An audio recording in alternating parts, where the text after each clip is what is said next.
Nica e njerëzit mendojnë se NASA mashtron dhe tregon informacione. Si mendon ti?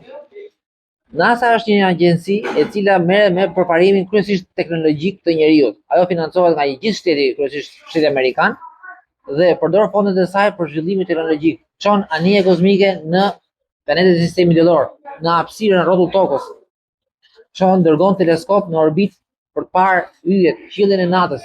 Dhe normalisht NASA mundson shkencëtarëve që të studiojnë dhe të bëjnë zbulimet e tyre. NASA merr roverat në Mars, anije kozmike që kanë eksploruar sistemin diellor nga afër, gjithë planetet e sistemit diellor, dhe me teleskopët, të cilët normalisht shohin qiellin ditë natë dhe normalisht shkencëtarët bëjnë zbulimet e tyre. Kështu që zbulimet, informacionet dalin nga shkenca, nga shkencëtarët. Zbulimet shkencore të shkencëtarëve nuk fshihen. Ato janë të ekspozuara nëpër arkiva publike ku të gjithë mund të kenë akses dhe t'i shohin. Por teknologjitë e reja që vijnë për shkak të shkencës, megjithëse mund vinte me vite vonesë, mund të fshihen përkohësisht për shkak sigurie kombëtare. Pra NASA ndihmon vetëm avancimin e shkencës me anë të teknologjisë, eksperimenteve që ajo i vën në dispozicion shkencëtarëve.